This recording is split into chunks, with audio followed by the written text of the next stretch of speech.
साहब, हम तो गरीब हैं, क्या करें?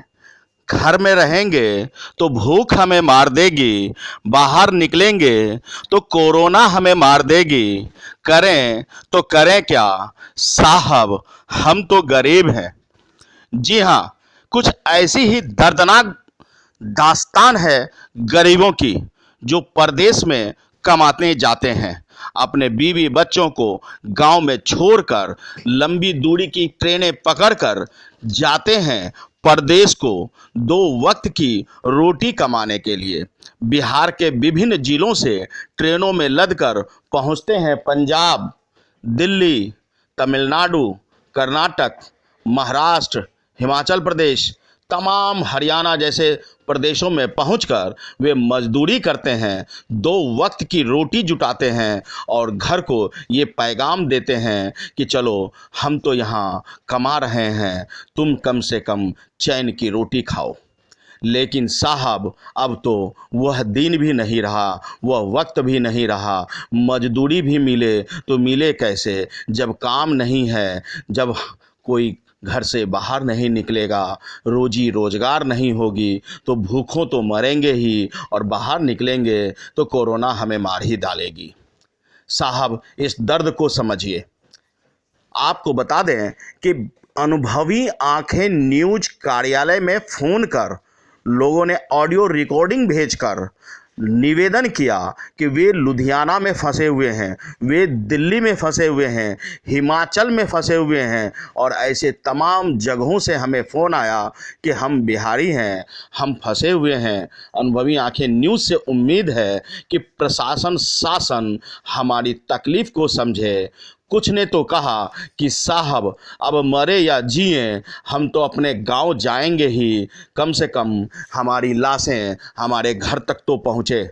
और वे पद यात्रा पे निकल गए, पैदल चल पड़े 2500 किलोमीटर की यात्रा पर, कि आखिर कैसे भी कर अपनों के बीच चले जाएं, अपने बीवी बच्चों के पास चले जाएं, अपने माँ बाप के पास चले जाएं, और किसी तरह अपने और अपनों के पास पहुंचकर इस दर्द को कुछ कम कर ले। बता दें कि यह लॉकडाउन बेहद ज़रूरी था, और इसको लेकर तमाम लोग लॉकडाउन भी हैं। तमाम व्यवसाय, तमाम आवाजाही बंद है, हवाई उड़ानें बंद हैं, ट्रेन यातायात बंद है, सड़क यातायात बंद है, और सड़कों पर चलने पर भी पाबंदियां लग चुकी है। बावजूद इसके जो दूर दराज के क्षेत्रों में फंसे हुए हैं, अपने वतन लौटना चाहते हैं, अपने घर लौटना चाहते हैं, उनकी स्थिति बेहद ख़राब है। यह देखना होगा कि आखिर सरकार उन गरीबों के लिए क्या करती है और उनके लिए क्या योजनाएं हैं उनके पास। ये बेहद आवश्यक है कि सरकार बिहार की हो या केंद्र की, इन चीज़ों पर ध्यान दे और गरीबों के लिए, उनके भोजन के लिए और उनके घर तक पहुंचने के लिए इस व्यवस्था को दुरुस्त करे। ऐसा ना हो कि कोरोना की वजह से लोग बेवजह ही मौत की सूली पर चढ़ जाए। तो आज के लिए इतना ही। हमारे साथ बने रहिए, हम देते रहेंगे आपको पल पल की अपडेट। आप घरों में रहिए, सुरक्षित रहिए, अपनों के बीच रहिए, क्योंकि हम हैं आपके लिए सड़कों पर, हम हैं आपकी सुधि लेने के लिए और आपकी आवाज़ बनने के लिए, सरकार तक पहुंचाने के लिए, क्योंकि ये आपका चैनल है, आपकी आवाज़ है। माननीय हमारे श्री नरेंद्र मोदी जी से आग्रह है कि, और बिहार के हमारे मुख्यमंत्री श्री नीतीश कुमार जी से आग्रह है कि हम लोग बहुत बुरी तरह से फंसे हुए हैं। हम लोग खगड़िया जिला के रहने वाले हैं। हम लोग दिल्ली में आए हुए हैं काम के लिए, लेकिन काम यहाँ पे हम लोग नहीं कर पाए। घर से आए थे, लेकिन हम लोग को काम रोजगार नहीं कुछ मिला, और ये कोरोना वायरस का ये हमला चल गया, और इस वजह से हम लोग बहुत मजबूर हैं। हम लोग के पास खाने के लिए एक कौड़ी पैसा भी नहीं है। राशन पानी उधार लाए हैं, वो भी मांगने के लिए आता है।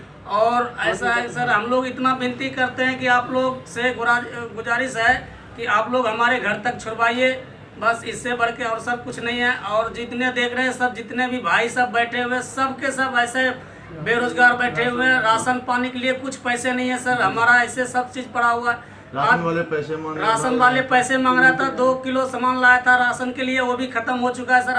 आज से कुछ नहीं है, 1 रुपये भी नहीं है, और खाने के लिए पैसा नहीं है। राशन पानी कुछ नहीं, हम लोग भूखा प्यासा रूम में पड़े हुए हैं। और रूम किराए के लिए भी बोल रहा है सर, हम लोग के पास कुछ भी नहीं है, 1 रुपये भी नहीं है सर। और जहाँ तहाँ भी है सर, हम लोग आपसे रिक्वेस्ट करते हैं कि आप लोग हमारे घर तक छुड़वा दीजिए, बस इससे बढ़ के सर कुछ नहीं है। हम रूखा सूखा जो भी होगा दाल रोटी हम घर पे खाना चाहते हैं सर, बस यहाँ से हम लोग को किसी तरह से घर पहुँचा दीजिए सर, बस आपके भागीदारी सर कभी नहीं भूलूंगा, बस धन्यवाद। बोलो। इतना आदमी जो खड़े हैं अभी, जो खड़े हैं ये सब परेशान है एकदम, खाने के लिए पीने के लिए, ना पानी है न कुछ है, इन लोग राशन पानी कुछ नहीं। इन लोग को किसी तरह से अपने अपने घर पे इन लोग को जो पहुँचाया जाए, यानी सरकार से या सांसद से या पप्पू यादव जी से निवेदन है जो इन लोग को घर पे पहुँचाया जाए। दिलीप जी आपका क्या कहना है? मेरा ये कहना है यहाँ पे हम लोगों को बहुत ज़्यादा दिक्कत हो रहा है, तो सरकार से निवेदन ये है कि हमारे लिए कोई ऐसे बस या कोई ट्रेन का सुविधा हो जो हम लोग अपने अपने गांव चले जाएं। खाते हैं, रोज खाते हैं, रोज कुआं खोदते हैं, रोज पानी पीते हैं, हम लोग सब भूखे मर रहे हैं। यहाँ को मिलना चाहिए खाने पीने के लिए, किसी सुविधा निकालो यहाँ से निकलने के लिए। तो हम लोग को सुविधा कुछ दो, हम लोग को निकल जाने के लिए। गाजीपुर के रहने वाले हम लोग हैं। एड्रेस लीजिए, डिटेल में बताइए कितना बच्चा है। बच्चा तो वहाँ तो घर है, यहाँ तो नहीं है। वहाँ ना कितना बच्चा है आपको? 4 हैं। बोलिए। 4 बच्चे हैं। क्या खाएगा? यहाँ पे कमाने कोई रोजगार नहीं है, वहाँ पे क्या खाएंगे, हम क्या खाएंगे? यहाँ नहीं, वहाँ है, कहीं नहीं है। हम कमाते सब तो खाते हैं। हाँ कमाते हैं तो खाते हैं। यहाँ तरस रहा है, किसी तरह से बच्चा का वेट करवा दीजिए, अपना अपना घर पर चला जाएगा। धन्यवाद। अगर आपने अब तक हमारा चैनल सब्सक्राइब नहीं किया है तो सब्सक्राइब करें और बेल आइकन अवश्य दबाएं ताकि खबरों का नोटिफिकेशन आपको मिलता रहे।